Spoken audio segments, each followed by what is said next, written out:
ಪರೀಕ್ಷೆಗೆ ಸಂಬಂಧಪಟ್ಟಂತೆ ನಿಮ್ಗೆಲ್ಲ ಒಂದು ಸಂದೇಹ ಇರ್ಬೋದು.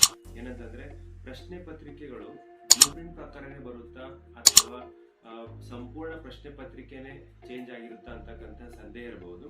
ಅದಕ್ಕೆ ಸಂಬಂಧಪಟ್ಟಂತೆ ಇವತ್ತು ನಾನು ನಿಮಗೆ ಇಲ್ಲಿ ಹೇಳಲಿದ್ದೇನೆ. ಅಂದ್ರೆ ಇಲ್ಲಿ ದ್ವಿತೀಯ PUC ಪರೀಕ್ಷೆಯಲ್ಲಿ ಎಲ್ಲಾ ಪ್ರಶ್ನೆ ಪತ್ರಿಕೆಗಳು ಬ್ಲೂ ಪ್ರಿಂಟ್ ಪ್ರಕಾರನೇ ಬರುತ್ತಾ ಅಥವಾ ಬರೋದಿಲ್ವಾ ಅಂತ ನಾವು ಹೇಳ್ಬೇಕಾದ್ರೆ ಇಲ್ಲಿ ಕೆಲವೊಂದಿಷ್ಟು ಬದಲಾವಣೆಗಳು ಆಗಬಹುದು.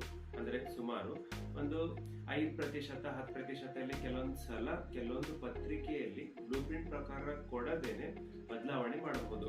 ಆದರೆ ಆ ಅಧ್ಯಾಯದಲ್ಲಿ ಸಂಬಂಧಪಟ್ಟಂತ ವೇಟೇಜ್ ಅನ್ನು ಮೇಂಟೈನ್ ಮಾಡ್ಕೊಂಡು ಹೋಗ್ಬೋದು. ಎಕ್ಸಾಂಪಲ್ ಸ್ಕಿಲ್ ಬೇಸ್ ಕ್ವಶನ್ ಆಗಿದ್ರೆ ಸ್ಕಿಲ್ ಬೇಸ್ ಆಗಿರ್ಲಿ ಅಥವಾ ಯಾವ ಬೇಸ್ ಮೇಲೆ ಇರ್ತಾವಲ್ಲ ಆ ರೀತಿ ಪ್ರಶ್ನೆಗಳು ತೆಗಿಬಹುದು.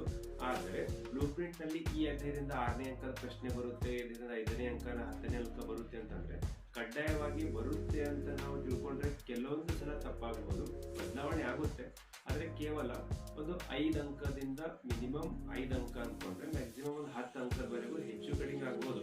ಅದು ಬಿಟ್ರೆ ಉಳಿದಂತೆ ಆಸ್ ಪರ್ ಬ್ಲೂ ಪ್ರಿಂಟ್ ಬರ್ತಕ್ಕಂಥ ಚಾನ್ಸ್ ಹೆಚ್ಚಾಗಿರುತ್ತೆ. ಅದಕ್ಕೋಸ್ಕರ ನೀವು ಇಲ್ಲಿ ಹೆಚ್ಚಿನ ಸ್ಕೋರ್ ಕವರ್ ಮಾಡ್ಬೇಕಂದ್ರೆ ಬ್ಲೂ ಪ್ರಿಂಟ್ ಪ್ರಕಾರ ಓದಿದ್ರೂ ಸಹ ನೀವು ಇಲ್ಲಿ ಸರಿ ಸುಮಾರು 70-80% ಹೆಚ್ಚಿನ ಫಲಿತಾಂಶವನ್ನು ನೀವು ಇಲ್ಲಿ ತೆಗಿಬಹುದು.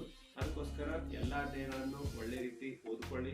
ಇವಾಗ ಕೊನೆ ತಯಾರಿಯಲ್ಲಿ ಇದ್ರೆ ನೀವು ಇಲ್ಲಿ ಒಳ್ಳೆ ರೀತಿ ರಿವಿಷನ್ ಮಾಡ್ರಿ, ಒಳ್ಳೆ ರೀತಿ ಅಂಕಗಳನ್ನು ಪಡೆದು ಪಾಸ್ ಆಗ್ಲಿಕ್ಕೆ ಪ್ರಯತ್ನ ಪಡ್ರಿ.